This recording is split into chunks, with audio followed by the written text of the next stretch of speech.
armu teile ja rahu Jumalal ja meie Issandat Jeesust Kristuse.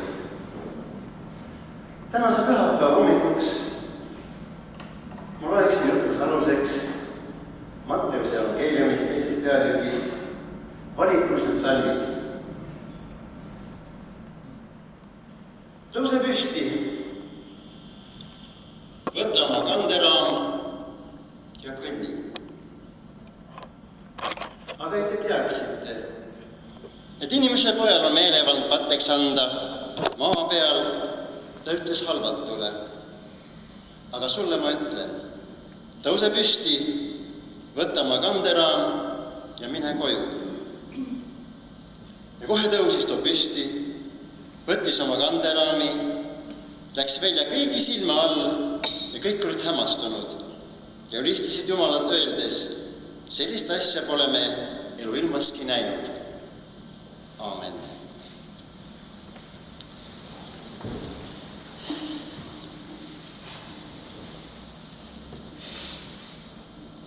Tänase pühapäeva jutluse aluseks on meile antud väga imelised sõnad Matteuse evangeeliumist.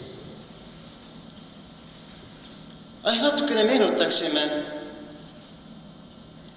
vana seaduse raamatu lehekülgedelt 11.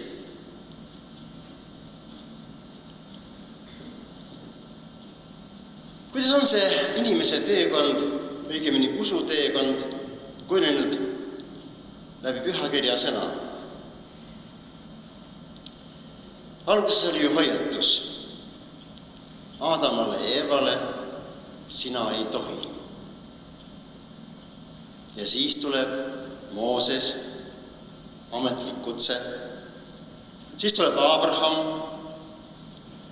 Usk sai temale õiguseks. Jaakobi lood, Iisaki lood ja seiklused, Taaveti ärevad sündmused, prohvetite kuulutused ja siis äkitsi tuleb nagu ootamatult päästja. Tuleb päästja Jeesus. Ja kirjutatud on, rahvas kuulas ainiti teda. Rahvas kuulas ainiti Jeesust. Mis oli siis juhtunud inimesega? Aga rahvas ju otsis Jumalat ju. Otsis, on kogu aeg otsinud, aga nad nagu ei leidnud teda. Rabid olid usinasti teinud tööd, kirjatundjad usinasti teinud tööd, oli nende aeg. Aga Jeesus tuli ju käsku täitma. Need on tema sõnad. Jeesus tuli omade keskele ja siis tuleb mingil määral nagu mingisugune teaduse tegemise aeg. Aga vahepõikene teadusest nii palju, et üks Eesti teadlane on jõudnud järelduseni, et see nähtav kosmiline ruum, aine ja aeg, mis meie ümber on ja tänases hetkeski on, moodustab ainult 27% kogu universumist, nähtavast osast. Sealpool universumit on meeletud kosmilisest avarusest eemal nagu nähtamatu massiivne ainemass, millele on küll teaduslik nimi antud kvintessents, aga selle tegelik olemus, tähendus on inimesele paraku veel teadmata. Aga mõned targad inimesed on jõudnud järeldusele, tõdemuseni, et seal asubki kõigile nähtamatu ülim Jumala vaim. Jumala vaim. Jeesuse raamatus uues seaduses on kirjutatud. Tema on andnud meile tahtmise saladust oma mööda, oma nõu kohaselt, mille ta on Kristuses kavandanud aegade täiuse korraldamiseks. Nii et Kristuses võetakse kokku kõik, mis on taevas ja mis on maa peal. Meenutame natuke veel vana seaduse raamatut.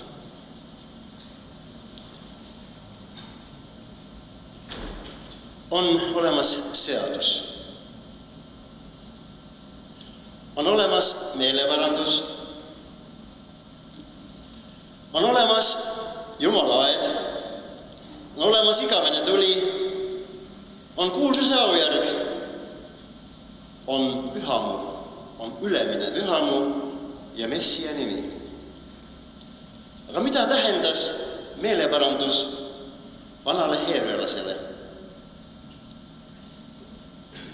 Heebrealasele tähendas meeleparandust kogu inimese täielikku pöördumist Issanda poole, mis väljendub kuulekuses, Jumala tahtele allumises, usalduses Issanda vastu, lahti ütlemisest võõraste jumalate kummardamisest.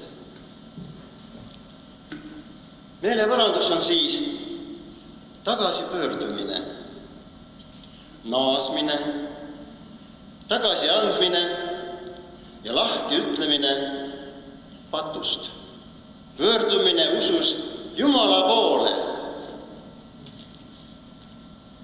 Taaveti lauluraamatus 55 on kirjutatud.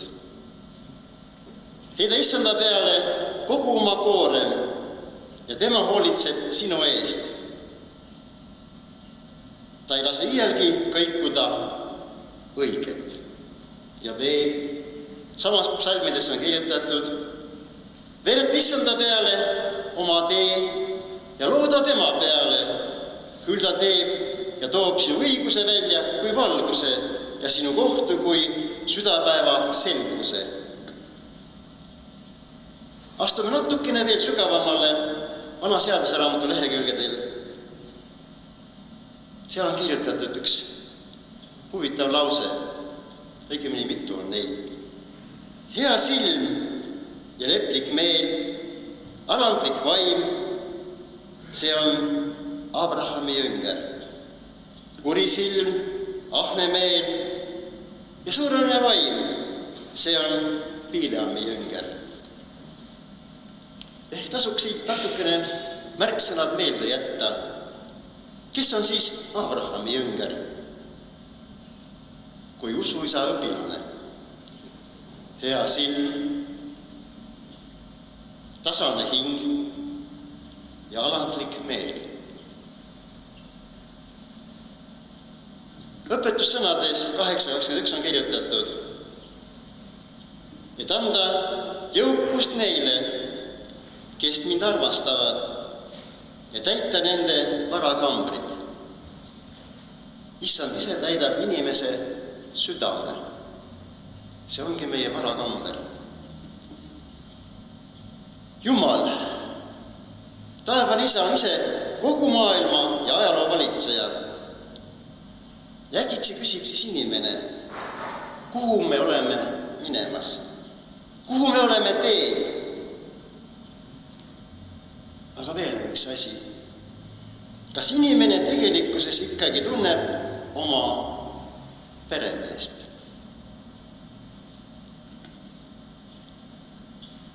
Kui meil on vaid pisut usku, siis võib Jumal meis ju seda suurendada. Ta on öelnud ise, et Jumal annab usku piiramatult. Pühakiri. Pühakiri ongi läbinisti ju ainult usuraamat. Usuraamat. Ja see võiks ikkagi tähendama lõppude lõpuks, et Jumala sõna tuleb usaldada. Jumal on ju sekkunud maailma ajalukku ja ta on alati kohal. Ta on oma imedega aitamas kohe ja kõiki inimesi. Usk on inimese elu, inimese hinge juur. Kui inimesed laseksid ja loeksid Jumala püha sõna tervemõistuslikult, avatud ususüdamega, siis saaksime paljudele asjadele selged ja lihtsad lahendused. Kirjutatud on kusagil keegi, et võib-olla viimse hetke peal sa lähed ja uurid, millega on tegu ja paratamatult leppida sellega, mida sa ise endal teinud. Aga see ju tähendab, et Jumal on meie ellu sekkumisega tuleb kõigile inimestele iseendaga hakkama saada. Aga see usalduslik õnnistus tuleb siis, kui me usaldame ainult Jumalat. Usalduslik õnnistus tuleb ainuüksi Jumalalt. Nii me saame ju ennast vaimselt ehitada. Jumala sõnas ju toimubki vaimne rikastumine. Ehk kui sa oled oma hinge korrastanud, oma meele korrastanud, oma vaimu korrastanud, aga mis see piltlikult ju siis tähendab? Inimene toidab ennast ju Jumala rikkusega, Jumala vaimuga ennast. Ja saabugi õnnistus, kui me oleme kuulnud ja tähele pannud taevas Isa sõna. Aga kus Jumal on tegutsemas, sinna ei ole inimesel ju mitte midagi juurde lisada. Nüüd oleme jõudnud ühe punktini, meie mured. Kus on meie kõrvad ja keda me ikka tänases päevas kuulame? Keda meiegi tänases päevas oleme kuulnud? Aga võib-olla hoopis keegi meie kõrvad kinni toppinud ja me ei kuulegi seda, mida taevane Isa on meile öelnud tema pühas sõnas.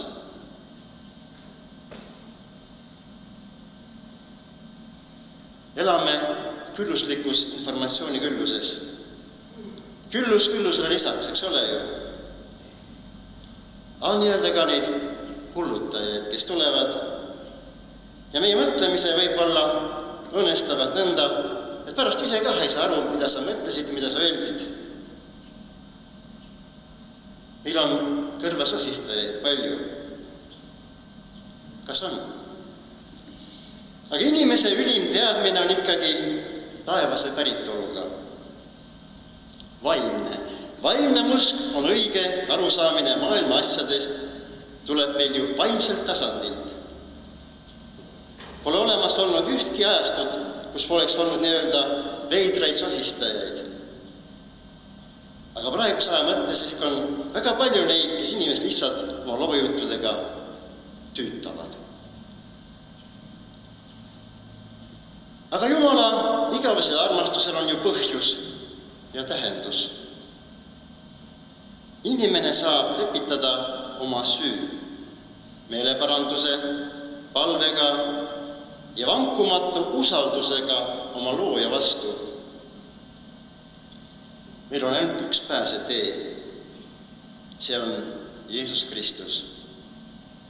Nagu on öeldud Uues Testamendis, ainult inimese usust, ainult Jeesuse Kristuse kaudu ja ainuüks ikkagi Jumala armust me pääseme. Millest meid siis vabastatakse, et ootame vabadust ja pääsemist? Meie pääseme meie oma rängast pattude koormast, meie surmast ja kuradi meelevalla alt. Usk on inimese elu ja inimese hinge juur. Aga mis see usk ikkagi endast tähendab? Sõnades. Mis ta on? Inimese hoiak, alandlikkus ja suhtumine üleloomuliku väesse.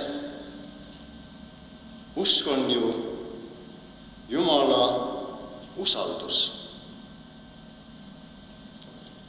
Usk on inimese veendumus. Usk on inimese hoolivus. Usk on inimese tugi.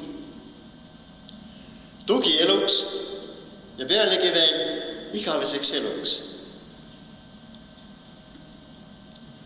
Looja on oma ettehoolitsusega vägagi tajutav ja tuntav oma olemuses. Inimesele pole sellest temale täiuslikkusele mitte midagi juurde lisada.